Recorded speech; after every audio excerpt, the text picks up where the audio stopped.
Obviously, he filmed this back to back with Roadhouse. Because he's like clearly, he's in very like, good shape in this. Keeps running on that treadmill and like is super jacked and wanted to show his butt.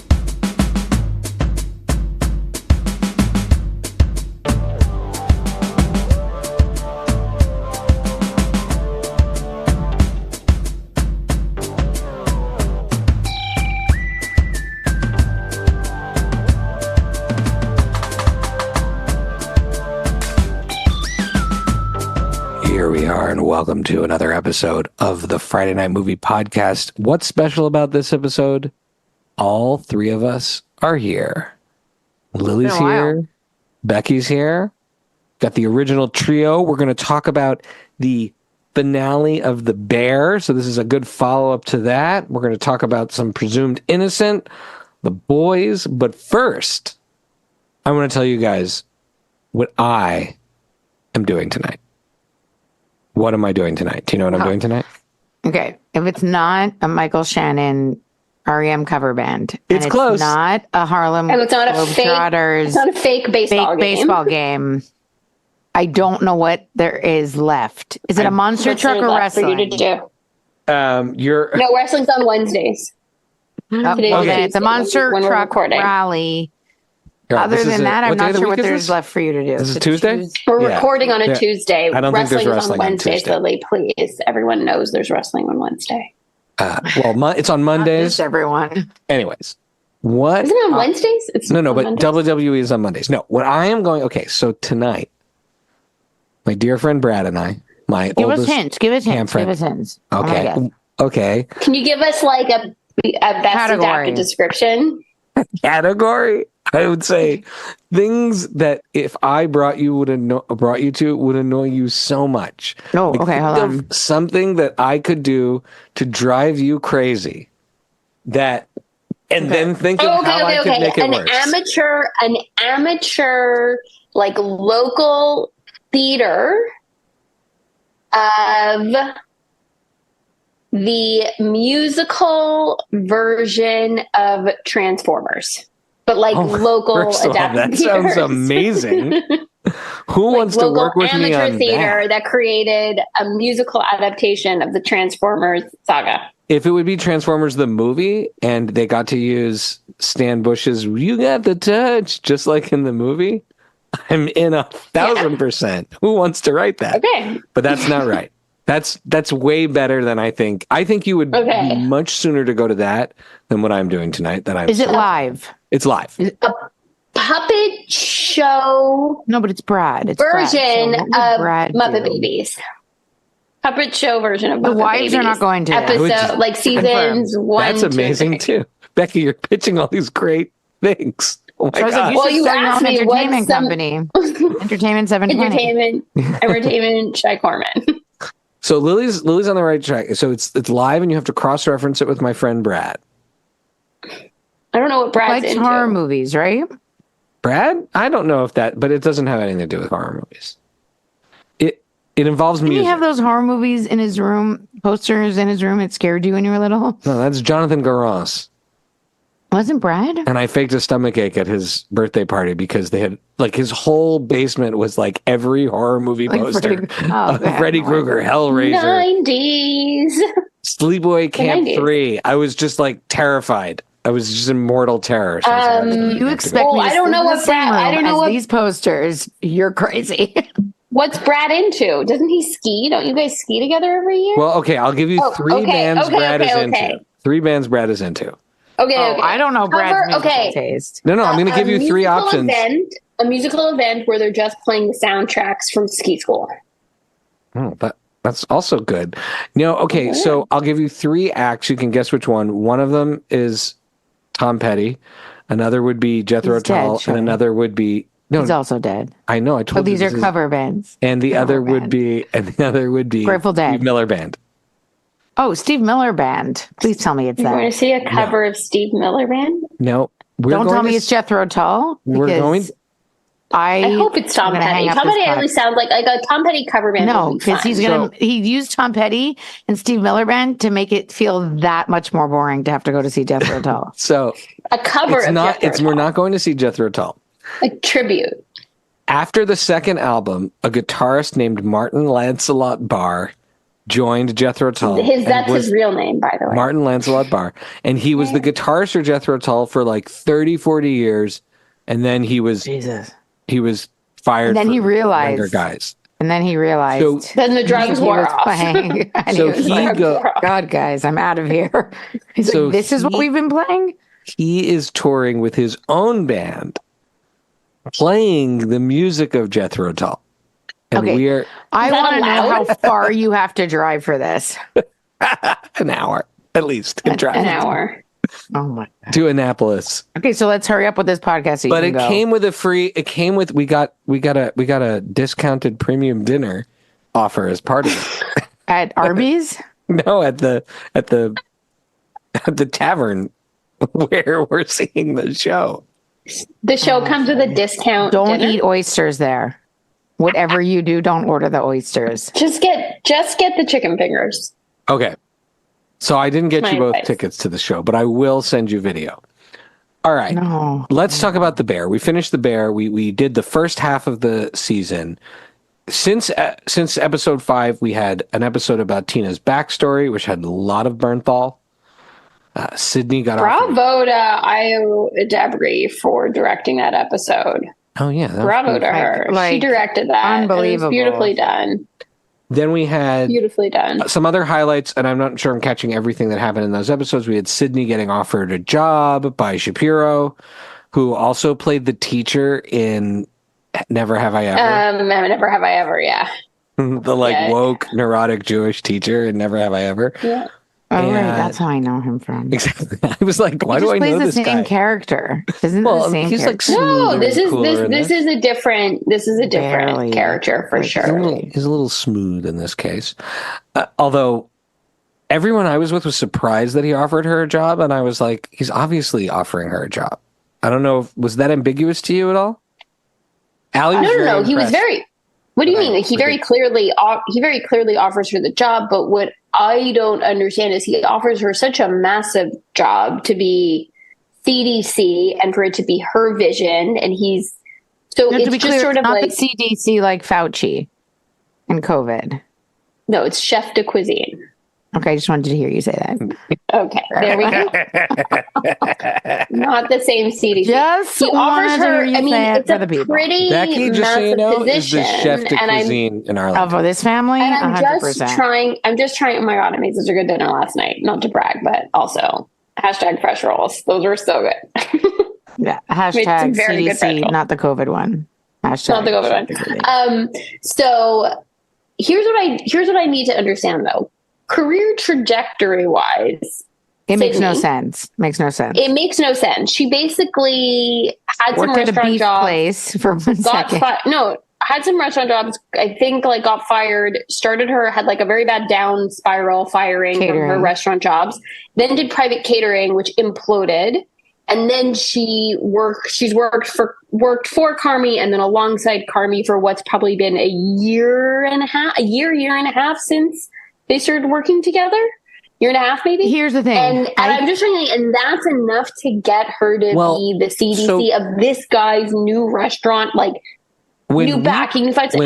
When we were watching, so this is such a great, first of all, I love, even though I thought that the last couple episodes were a little bit not at the level of the rest of the season.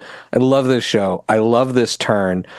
I think one of the things that is fair to say about Sydney, and Allie and I were saying this when we were watching it, is she's not ready for that type of job. She's come up with some good dishes, and she's definitely more sane than Carmi. But Becky's question is, why would he offer it to her? Why is she getting this job? So one theory I have is maybe he was in the restaurant with the reviewer and he knows the review is going to be good and he wants to grab her before Carmi, if she becomes famous for doing the beef. But isn't one of the whole problems that Carmi's getting, isn't one of the whole problems in their relationship is that Carmi's getting all of the attention and Sure. People are only talking about him, not about her. But we don't know what's going to happen when the article comes out. Okay, wait. So, I have a sinister take. Like, does he's trying to sabotage Carmi? Yeah. Does he hate Carmi? Does he have a beef against Carmi? Way. I don't remember. Right, it's his way of sabotaging him by taking or being like, I'm taking the thing. Like, I can take the thing that I think is going to make you even more famous, and I want it for me. And he's going to control her. She's not going to I think she's if she goes, she's not really going to be CDC. He is going because she's never even worked. She's never even worked at a Michelin-starred restaurant. It's going to be like working for Carmi, but she gets the title. I do think that's what I think. I think he is selling her something that is not what it is. Like as miserable as she is, that is not a realistic offer. And that cannot be too good to be true. Right. It's too good to be true. Oh, do whatever you want. Whatever. That to me suggests that either the job is not as legit, or he really has his own motives, or she's a figurehead, or he's doing it to screw Carmi, or he knows that the Bear is going to get a good review and he wants to get her before the Bear. But, you know, was he worked at Ever After or whatever it's called? Yes, him and... Yeah, they worked at there, I think. He's worked there for a very long time. That's the whole point. He's been there for like 15 years or something. He kept working there. So it's very interesting to me also that, like, if Ever is closing, why isn't he getting someone from Ever to do it? Right? Like, the people who are working at Ever are working at such a level. I mean... Because he was the CDC of Ever. He was the CDC of Ever. And he doesn't want to be CDC anymore. Oh, okay. He wants someone else. And he doesn't want that job because it's such a it's such a difficult job. Like he said, I want to be able to take vacations. I want to have a life. I want to, but which he still one's wants the to work sous chef? in a restaurant. Which one's the sous chef? Is it?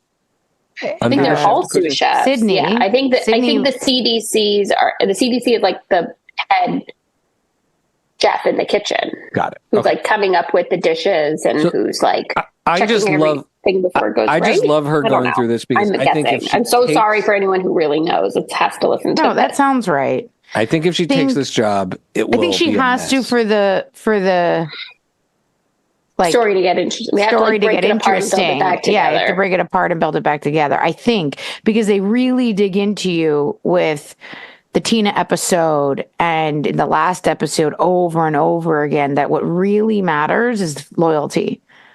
And family and treating people well, which is very interesting. And they make the beef different than other places. And but is Carmi having his family? Is Carmi having his come to Jesus moment in the final episode of realizing that because he was traumatized working for that person, he's then like treating all these people that work for him terribly in the same way? Like he's abusive to them the way that someone was abusive to him instead of treating people. This is a that he's like he's basically a bad leader. It's great question about where the show is going. Is the show going to leave us with one day when it finishes in 4 seasons or 5 seasons, whatever, how many it has total? Is it going to leave us with, he gets the Michelin star? Or is it going to leave us with, he's a successful restaurant and people are happy to come to work and he's elevated this original concept? Because right now it seems, based on how well the beef window is doing, and if he were to actually listen to what the computer guy said about the ingredients and all the stuff he's wasting money on, he could have a very successful restaurant. He could have a very successful restaurant yesterday.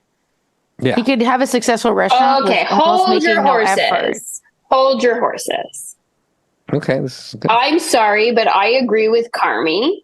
You need the best ingredients. What are you saying? You're not going to buy less good quality. Okay. His problem is that normally in the first year restaurant, the problem is that he's being wasteful, experimenting with all these new recipes and because he wants doing things 1,000 times. But so he should be less wasteful. However, he should still get the best butter he can get. He should, but if he had the same menu every day, he'd be able to get the best butter and not waste it. Right. I don't think he should be wasting, but I don't think he should be like getting grocery. But his restaurant would be financially successful if he wasn't chasing the star in its first 6 months of opening. Yeah. Like that's but just also, selfish. Is he even chasing the star in the right way?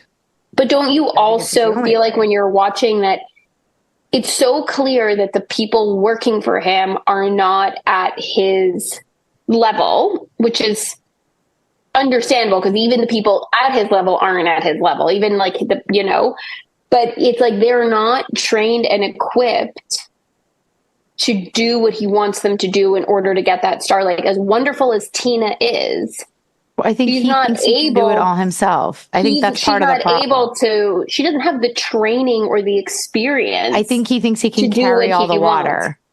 No, but he just says to her over and over, fire it again, fire it again, fire. You know, he's like making her like redo that steak 1,000 times or the pasta or whatever it is.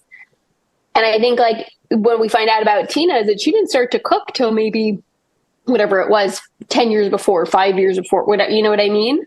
Like she started hearing the thing is that, like this. No, I think he's saying fire it again, because that's what Joel McHale, he thinks that's what you need to do to get the best. It's abusive. And that's what he's repeating. I get that he's being abusive, but what I'm also saying is that the cooks in his kitchen are, a lot of them are inherited from the beef who went and did training, and Sydney's taught them and he's taught them, but it's not the same thing as when you see him working at Ever, you see him working at French Laundry. Yes, and I think it's a kitchen filled with people who went to like... He could have... He's sabotaging himself, basically. I think even with these people who aren't at his level, with Sydney by his side, if they had amazing ingredients and kept it simple every day, like repeat the same thing every day to perfect it, he would be on his way. In a few years, he'd be on his way to get a Michelin star. He doesn't want to wait. He says he doesn't want to wait because he needs to pay back the uncle. But all he's doing is just running the uncle into a hole. So I don't really get his excuse for why he's behaving this way. Well, there's a lot of ego. There's a lot of chasing these demons or running away from these demons. Also, it seems like he had like 10 wonderful mentors and one terribly abusive one, and he's just copying the abusive one. But I think he also comes from an abusive household, right? And alcoholism. He comes from a house with all these other wonderful mentors, which I think it's a really interesting comment on leadership as well, and stepping out of your own way to like.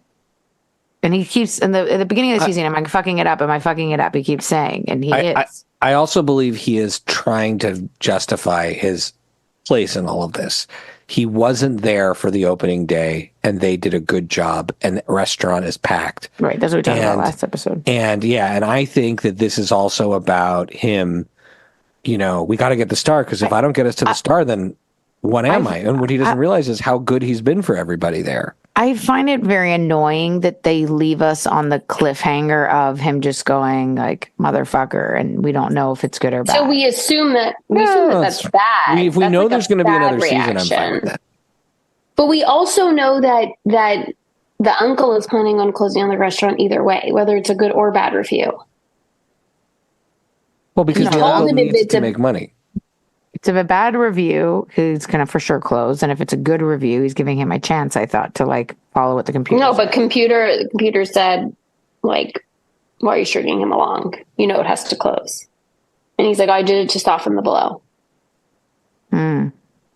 So let's talk about what I thought was the birthing episode that I cried from the whole way through, sobbed. Thank God I watched it alone. Yeah, the first thing I thought when I watched this episode, I was like, ooh, Becky's going to cry through this whole episode. I just cried. It was so good. It was amazing. Josh thought it was... Josh, for the record, and I'm going to throw him under the bus here, he was like, eh. I was like, that episode was brilliant. That's so weird. What's amazing? It's almost like he's never pushed a human out of his body. Neither have I, and I thought it was good. Triathlon. Oh, but shy. But he still never had a human being exit his, with his mom in the room, which I know Lily loves.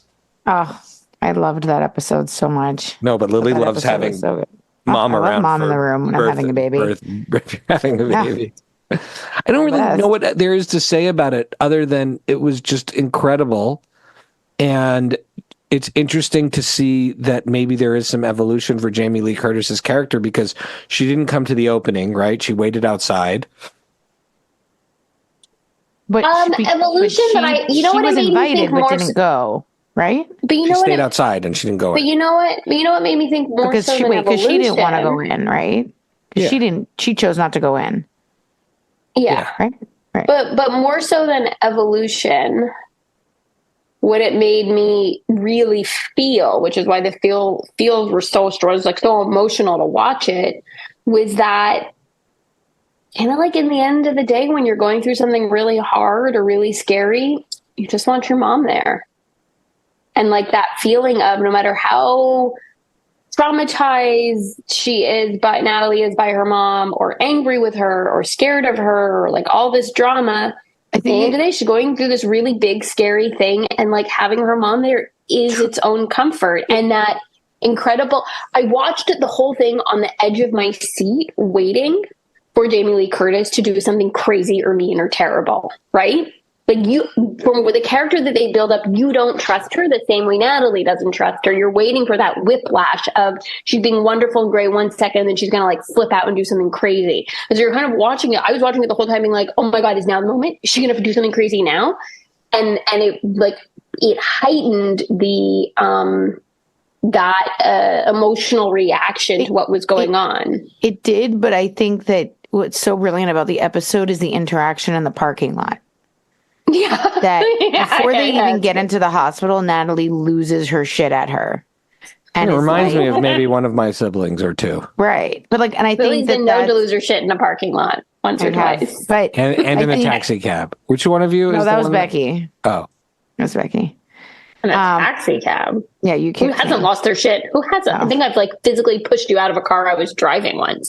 I remember literally being behind the wheel, opening up the passenger door and kicking you out with my foot.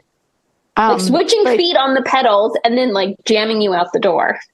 The point is that I like that we don't know how Jamie Lee Curtis is going to act. He's going to act the whole Dee Dee, right? Dee Dee is going to act the whole episode. But that moment in the parking lot where she yells at her and she's just like, I need you to do this for me. And like, she knows she was the last person to be called. She knows that there was literally no one left. She never didn't even know she was pregnant. I mean, I think she knew through the grapevine. I think she didn't ever get told officially. And so she is holding that privilege in her hands, like very carefully, and yet it's still like, I'm your mom and I know better than you. I had 3 kids. So like, just let me tell you how to breathe. Such a mom move. It's such a mom move where she's like, I get that I'm not. There was a question here, but since I'm here, do what I say. There was a question: is Lamaze breathing like an '80s thing? Do people still do it? Did you? No. It's. Did you do classes? It has different names. It has different names now. They don't call it Lamaze. They don't have call it Lamaze, like all kinds of breathing now, but important. it is very important. Yes, and the breathing does really help a lot, and knowing how to breathe properly is important.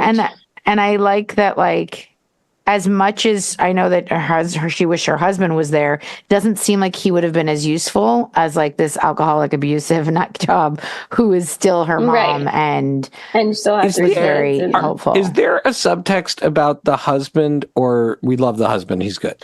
Well, you hear for the first time that has insecurities with him. You've never heard that before. He wants to be so part of this family and try to fits in with all the cool, tough guys. And they just are like, no, he's a suit. Like, he's just like not considered like a nerd to them. Right. And you hear for the first time her like inner insecurities that she shares with her mom, that she's afraid that, like, that's Nat's trauma, right? That he'll leave her. I just love where Jamie Lee Curtis it's like, it's your choice, whatever you want to do, but also get an epidural. But it's 100% choice, but you're going to, and then eventually she's like, okay, I don't want it. Okay, maybe I need the epidural. And it's like, it's the same thing with the breathing, right? Where she's like trying to not take her mom's advice. It's also like they did such a good job of, I think, just like now in like a production and writing and then having her film it, right? Like, so she's already had 2 kids, the actor. She last season was actually pregnant. This season she already had Doesn't she have baby. An amazing birth on Odd Mom Out starring? Yeah, of course, that's like the joke.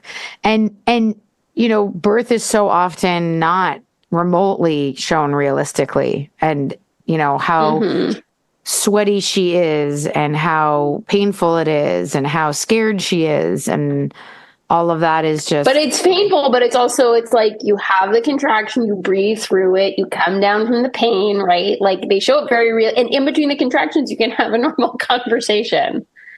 It's just, they don't really show that. All right. If you could have put another character in the birthing room instead of Jamie Lee Curtis, who would you have put in there? Like if someone answered the phone?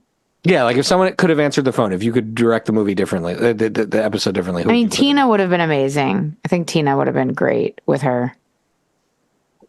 Tina, yeah, obviously, like the next best person would have been Tina in terms of the most useful. But you wouldn't have wanted a fact. You'd want a fact in there to laugh the hardest. You'd want a fact or a very, and they show up. They have so much airtime this season. I love it. They're such a good part. What about the introduction of the other fact, brother? The haunting bit that goes on throughout this season.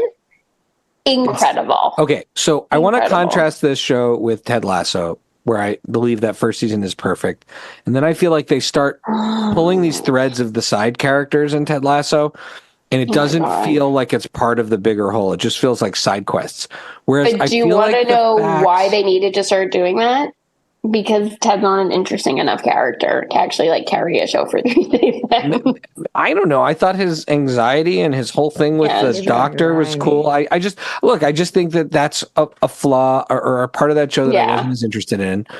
But in this show, I feel like the way they've slowly built the facts feel like they're serving a real purpose of the show. When they go and they visit Claire and they try to convince her to accept Carmi's apology, or right? Isn't that what they're doing, or whatever they're doing? Oh my god, that's amazing! It's a beautiful scene. Hilarious. So okay, let's move. The fact. Okay, let's move on to the final episode. This one, I think, a little controversial. Like for me, in a season that was absolutely amazing, this to me was maybe the weakest or second weakest episode. No, the last one wasn't the weakest. There was another one in there. I think it's the one where she gets the job offer, where it's like what. It's just like kind of like a transition episode. It's a transition. That's the weakest one. I really like this where you're showing his building anxiety. The building anxiety was table amazing. It's incredibly well done. He's sitting at that table, and the more people are talking and sharing their experiences, like the more like panicked he's getting. The thing that I didn't, I watched a lot of Top Chef with some of those chefs. Mm-hmm. I've actually met Wiley Dufresne and gone into his kitchen with Allie and her parents, which was amazing. Guy's brilliant, and he seems super nice. Like no one's yelling and cursing at each other in his kitchen. They're just in there doing their little molecular gastronomy. So these chefs are obviously decent human beings, but there was so much chit-chatting and like navel-gazing storytelling about being a chef that it felt like an episode of Top Chef at a certain point, and that just aggravated me. Like I worry that this show gets into like Entourage territory sometimes. Yeah. I see what you're saying. Where it becomes too much about the food. But I will give you this. That scene at the table where everyone's talking, it's ultimately about the panic attack or the anxiety attack that's building inside of Carmen. And that part, and you're sitting there and you're listening to these people laugh and be okay with and have a cathartic, tell the stories of mistakes, failures, of being yelled at, like all of these things that happen to them, of these awful things, but they're able to do it with like a drink in their hand and laughing and enjoying the camaraderie. And it's this like pleasant experience, bonding experience. And for him, the more of the stories he hears, the more it's bringing up, the more panic he's getting, the more emotional. None of those people have just opened their own. They've either been doing their own for a while, or like he's in a unique position that it would be like, anybody that's been in a situation where you're among people who have either graduated and you still have to do your bar, or you're, trying to get pregnant and you have to go to a baby shower and everybody already had, like, you're not there yet. And it would already be, plus he seems very antisocial. He doesn't seem like he's good in a crowd. For me. But the part to me that was like the shark in Jaws was the scene with him and Joel McHale, which is in my top scenes of the entire show. Oh my God. Whole thing right there. When he said, and you know where it's going, and it's so perfectly delivered. When he goes, I don't think about you at all. Or like, I never think about you. Like that's like, and you knew that's what he was going to say. Yeah. And he's also like, get over it. He's like, okay, wow. Sorry. Wow. Now look how good you are. I get that credit, Because I think so much of this season is about Carmi has to decide who he who and how he wants to be. He doesn't have to be that way. He could be like a Daniel Boulud. Yeah, or Olivia Colman. Just as a side conversation, Olivia Colman, who I watched in Wicked Little Letters, which was Lily's recommendation. So good. She's like, she's the current GOAT, I think. Yeah, she's incredible. She's just amazing. You just believe her in anything she's doing. You just believe it. Just if I think about her character in Broadchurch, her character in Wicked Little Letters, and then her character as the chef here, not to mention what she's won Oscars for. And remember, she's also has that tiny little part in the show Heartstopper as the mom. Yeah, the mom. She's fantastic. She can do anything. She's like a tiny little part, and you're like, this is totally believable. To me, she's in that Meryl Streep zone as best, in the best living actors right now. She's very believable in everything she's in, and I really love when they're just eating caviar on top of waffles at the end. I do have one question. Yeah, this is a great question. What led her, who has just closed down her famous restaurant, to go just with mostly the staff of the Bear to party? No, it's her staff. It's her back of house. It's her front of house. It's her staff is there too. Only the pretty girl from the girl that does the tickets that we Richie's think is going to be Richie's love interest. I hope so. I hope so. Although I weirdly think sometimes, now that I know they're not related, I feel like maybe Richie and Sugar have a thing, but I'm not sure. No, because she's happily married. She's married to the right person. That would not be a good. Yeah. Also, Richie, we didn't talk about this, but Richie's arc with Tiff and all that is just with the ex-wife. Next level of surprise elevated. Josh Hartnett. Surprise Josh Hartnett. The Hartnett-assance is ridiculous. We need Gyllenhaal, Hartnett, and Gosling as playing as Three Amigos. Three Musketeers. Three Musketeers. Chris O'Donnell can still be D'Artagnan. he's D'Artagnan forever in my heart. Chris D'Artagnan. Wasn't he on a NCI SUV? Yeah. One of those. Okay. Predictions for next season. What do you think about the review? Because I don't think anything we've seen of the review is the real review. I think it's all what people are imagining. I think the restaurant will close, but I think to make it interesting, Sydney will have to leave for a period of time.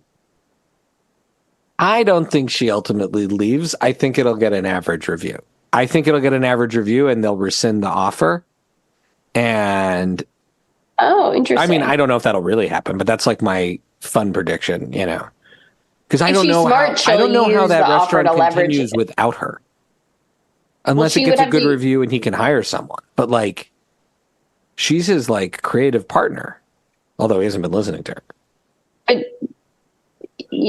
don't know what it seems like the way for what I see them building is that the way for Carmy to become just a better, a more mentally healthy human being, insane human being who can manage the stress of that and find that balance will only be when he gets what's her face, Molly Gordon, back in his life.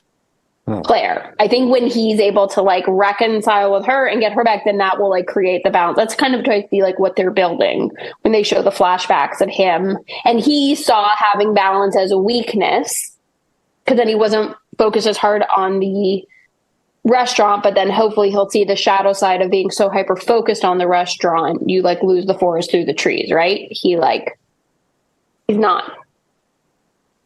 He's kind of turning to the dark side. So I think he needs to have that balance to balance him out. Geez, I hope Tina kind of ups her game. Otherwise, I don't know if she's going to survive in that kitchen.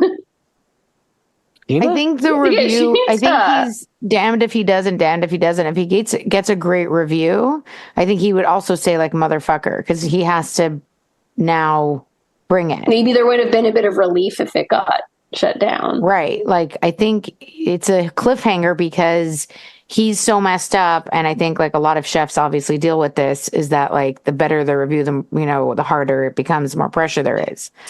So if it's a perfectly stellar review, that's also very stressful. If it's shit, he's fucked. If it's mediocre, he's fucked. If they're what if it's about Sydney as the real star? Interesting. This is back to my like crazy theory. I don't think he would guy's be trying to poach Sydney. But well, I don't know. if she gets her abused, her being the star, she's not going to leave. Yeah, and I like that, you know, in each season you get a bit of time with like one character to get some backstory, but that you're really staying focused on his story or Carmi and Sydney's story as really like the main arcs that you're following. And I think they need to like stay focused on that for the show to this hold season well over another season or two. Last season they really expanded the world, but this season I feel like, other than a few key places, we're really dialed in on Carmi, which made the whole thing work. My expectation next season is that we'll get more Frank, we'll get more Josh Hartnett. Otherwise, I don't know why they would have put him in just like one scene. Well, there'll be a wedding episode. Well, they do. They do these little cameos all the time. You might never see John Cena again. I mean, it's just I really just to give us an idea. I don't think we'll see John Cena again, but I really There's a lot of facts. If they were going to start a GoFundMe for more Cena, I'd give them $5. As your older brother, may I haunt you? No, it sounds awful. Okay, what about who's your MVP of the season? I think Natalie. Okay. I thought Natalie was amazing this season. My MVP of the season. I mean, besides Carmi, because I think it's Carmi's season. Oh, also, they're building the groundwork for Sydney and the pastry guy, not Marcus, the other pastry guy, the Marvel pastry guy, to have a thing, for sure. Is he he's the bad guy in that Marvel movie that was awful. Or good? What's his name? What are you talking about? Guardians of the Galaxy 3 is a freaking masterpiece. He's Adam Warlock. Yeah. Yes. They're definitely putting those vibes out for them. My MVP. Her and Marcus should be together. That's a love triangle waiting to happen. Obviously, Marcus loves her. Yeah, I guess Nat. I don't know. I mean, Carmi is always going to be the MVP. Carmi. I think it's always going to be Carmi because it's really hangs on him. You know who's the LVP? It's a lot of fucking flashbacks. I gotta say, like a lot of flashing flashbacks, flashing text, flashing newspapers. You have to flashing. You do have to be paying attention to everybody's hair. It's a lot. Or you don't know what time it is, I also appreciate not being spoon-fed. I would say my most improved. This is a weird one because this person is always excellent, but the growth and the depth of Cicero, of Oliver Platt is amazing. The uncle is amazing. He definitely has a great evolution this season. You see his real love for the family. Yeah. The depth of his love for the family. It's really cool. All right. That wraps season 3 of The Bear, but we have other things to talk about. The Boys, is anyone up to Boys episode 7? No, because listen, I think this season is fantastic. It's also like, it's really hard to stomach more than one. And I say stomach more than one episode. Like, I have to be like, oh, I'm going to sit down and like eat my lunch. Maybe I'll put a few minutes of a show on. I'm like, I can't watch The Boys. Not while you're eating. Because I will vomit. You cannot watch that show. Wait, have you not seen any of 6 at all? No, the last one I saw, I think, was the Ice 2, Becky. No. The last one I saw is the one where his dad comes back. And he's like 5. Going through people and like 5. Ripping out hearts. That's 5. Terrifying. Okay, Becky, I'm just going to say this. I'm just going to say this. In episode 6, there are not 1, but 2 farts that are a lot to handle. It is. Okay. So 2 separate farts that are a lot. Had me gagging like I was watching Saltburn, but I liked it a lot more than Saltburn. And I thought episode 7. Wait, Lily, there's a big reveal at the end of 6. What'd you think about that? I got about 20 minutes left of 6. I started watching a new show. What'd you start watching? I started watching this show on Netflix. We're not that part of the episode, fine. But okay, fine. Okay. I think this season of The Boys is incredibly twisted and I love it.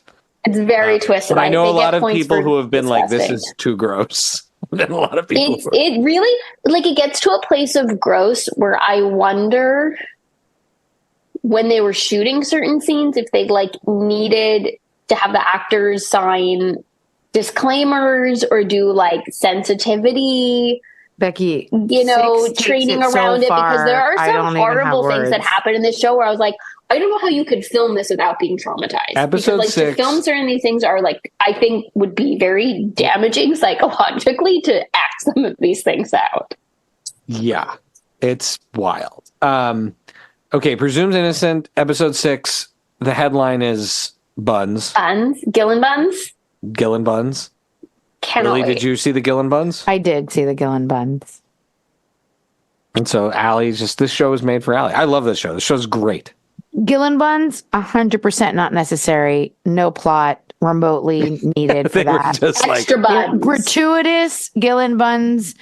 It's also it was very distracting. Let men be exploited once in a while. It's fine, but it's quite an important scene between him and his wife. And I was so distracted by besides the actual buns, and so was my husband, who was like, he's for sure doing this right after Roadhouse because he's ripped. He's like, look at those buns. But I was texted you guys. I was like, buns. He just got off the treadmill. He's going up to his bedroom. He's getting undressed. We see the buns. Sorry, spoiler alert, Becky. He then is getting dressed again, and the whole time I'm like, he hasn't showered. That's what Allie said, and I'm like, conversation between him and his wife. I've just seen the buns. They're so it looks like you could bounce a coin off of them. I'm like, why isn't he showering? Why is he getting dressed? And Hosa's like, no, he did shower, and I'm like, no, and we're missing the entire episode. Are you? I'm like, they don't know. They were irresponsible. They did not realize what they were doing. You don't just show someone sweaty, their buns, then put on sweatpants and a sweatshirt with a metal zipper and no t-shirt under. What is happening? You know what, but guys? Then he exits maybe he's room. doing it. Maybe he's going to do the second half of his workout. Maybe he only did the first half. No, then he exits his room after an important fight with his wife. And the only thing I can think of is that, I guess he just went to get a change of clothes because he's going to shower in another bathroom in their house. And I'm like, how many bathrooms do they have? Idea. And I was like, this is way too much work for me. Allie's so you're hitting on things that there's certain things that Allie's touched on. Number one, she was also like, why isn't he showering? And the other thing she's obsessed with is the geography of that house. Shy, I agree. I spent a lot of time last episode being like, where's the other bathroom? Well, also, why are they having this conversation with? Maybe he's going to lift weights now, and he was just switching outfits. He wanted to get out of his sweaty clothes. But he's also in the garage, so there's no bathroom there. That's where he's working out. He clearly has a bathroom in his guest room, which looks like it's a weird den. I don't know. There's this house. But the show is great. The show is great. I think the show is great. I think episode 6 does, besides the buns, lags a bit. I think that episode 6 for the first time made me. Probably what happened. I don't know how they're gonna. I don't know how they're gonna end the show if it's the same as the book. But and the Harrison Ford movie. And the Harrison Ford movie is the same as the book. I don't know the ending. I'm gonna say this. I'm gonna say episode 6 actually mattered quite a bit, but it's very subtle. I'm gonna say it's gonna pay off really well. This is a hard show. We'll see how 6 holds up, depending on how much buns we get in 7. There's no bun. I don't think there's any more multiple buns. Okay, those are one bun per season. But I will say that he's just okay. Wait, I just need to. I didn't listen to your guys' episode on it because I didn't want spoilers because I didn't think I was caught up. So I do want to go back and listen to it, but. The acting in the show, I'm sure you guys talked about this, is so good. I mean, it's the best face. They're all great, and I love that. Yes, you have big movie star in him and Sarsgaard, but then you have all these other actors who are just holding their own and incredible. And it's good. To Apple's credit, even though I don't love every one of their shows, the quality is just so high. To me, I just watched Dark Matter. And then this, I'm like, I've gone back to back with shows that I feel like were movies. I'm very satisfied. Dark Matter's good. I really like Dark Matter a lot. Yeah. I don't know because Apple's making all their money on iPods. They're not worried. I guess. I mean, you have Jennifer Connelly and Edgerton. Amazing. And Jimmy Simpson. I'm sold. Hi. It was Jimmy Simpson. Yeah. And then a weird time traveler's wife type situation. It was a little hard to understand that part. But the show is cool. Okay.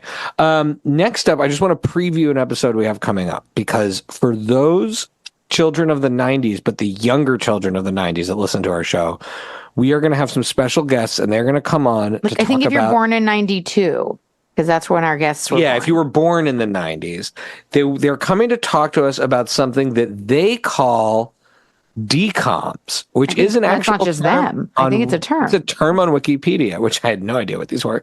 But these were Disney Channel original movies that came out starting in 1997. And we are going to be watching, and I guess it goes all the way through the Descendants movies, then and High School the Musical and things like that. But we're going to be watching what I guess are some of the original DCOMs. And so, do you want to, without reviewing, let's say what movies we watched in case people want to go back? They're on Disney Plus. I watched Smart House, starring the brilliant voice of Katie Sagal. I don't know how she pronounces it. Yours was an animated movie? No, but she plays the voice of the Smart House. Like Alexa. Before, you have to see, these movies were ahead of their time, because in my movie, they talk about the internet. The internet existed. I feel like the movie they're inventing a software that would allow people to share documents with each other. So basically they invent Google Drive in this DCOM. Whereas I feel like my movie made a bet that rollerblading would be cool. You win some, you lose some. You win some, you lose some. Listen, Josh Crew is rollerblading as we speak. Right now.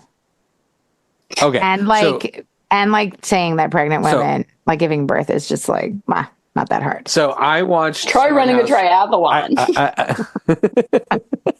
It's jump roping. Really jump some rope and then tell me how hard it is to give birth. Oh my God. That's great. Just dragging Josh. Why don't you ride a bike, swim, and run? Okay, but by the way, I looked at his stats, not to be annoying, but there's a 2-hour break between each event. Yeah, you know what? I could also ride my bike for an hour and 20 minutes and then take a 2-hour break. The's no break in labor. I definitely, I take a 2-day break. There's no break in labor, Josh. No break. So, but you can jump rope. The baby comes out faster if you jump rope. So I watched Smart House. What was the name of your movie, Lily? Johnny Tsunami. Johnny Tsunami? Johnny Tsunami. Yes. But it's about Google Drive. Well, no, that's a subplot. And skiing.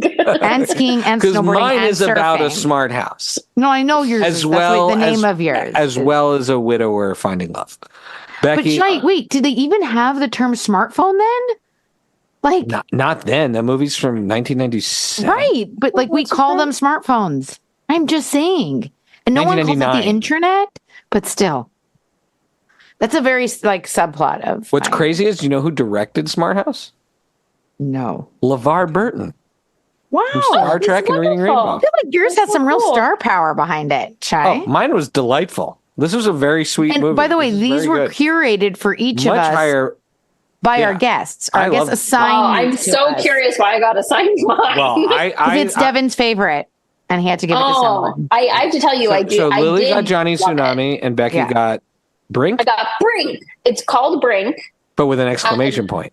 I think Brink. In my mind that's an exclamation. It's Brink, and it's about rollerbladers who are all high school rollerbladers, the soul skaters, who are the kids who do it for the love of it, versus the sponsored guys who are the bullies and the roller skating. And I gotta tell you, there's a lot of rollerblading in it. Sorry, not roller skating, rollerblading. We're gonna go deep on we'll dive into it in a couple weeks.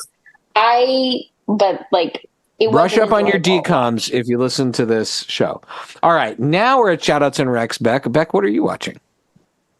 So I feel like I finished something, but now I don't remember what I finished. I should write things down. I finished one thing and then I started the next. I started this show on Netflix, but I guess I don't know how it came up on my algorithm. Called Bodkin, which it stars Will Forte. Okay. And it's a mystery comedy of sorts, like dark comedy mystery, about an American podcaster who goes to this very small town, like a village in Ireland, to do a true crime story about a crime that took place 25 years ago. But he's teamed up with... You don't need to tell me more. These shows that make fun of podcasting and true crime, no, it's so good. Based on a true story, I love these things. Done. Allie and I are going to watch it. No, but tell me anything else. I'm telling other people he's teamed up with like a hardcore investigative reporter who doesn't basically thinks podcasting is so stupid. And this very eager research assistant, and you have the clashing between the podcaster and the investigative reporter, and him constantly explaining to her over and over again that you need to get people to record things with their voice, or it doesn't work because it's a podcast. And it's very funny. I love the way podcasting has become art imitating life, imitating art. Okay. Yeah. And I do think there's things of it that you'd love, but I actually would really like to recommend it to Dad. I feel like Dad would like it because it's Irish and it has a crime theme in it. He would like it. Lil? Yeah. What do I have to recommend? Or what do you... Yeah, what do you watch? Oh, what I have to recommend? Everything that I said on this show. Johnny Tsunami, which is on Disney Plus. If you have kids and snowboarding, skiing, or surfing, you're covered. If you want to hear the origins of the internet / Google Drive. And other than that, I've just been watching Presumed Innocent, The Boys, whatever. We started Hack Season 3. I just love that show. It's great. It's great. So good. Season 3 is so good. Tell me when you get to the end. Yeah. After you finish that last episode, let's keep doing what you're doing, Hacks. Okay. Yeah, it's an awesome show. All right, guys. It's a lot of fun. Love you. Hey. Talk soon. Bye. Bye.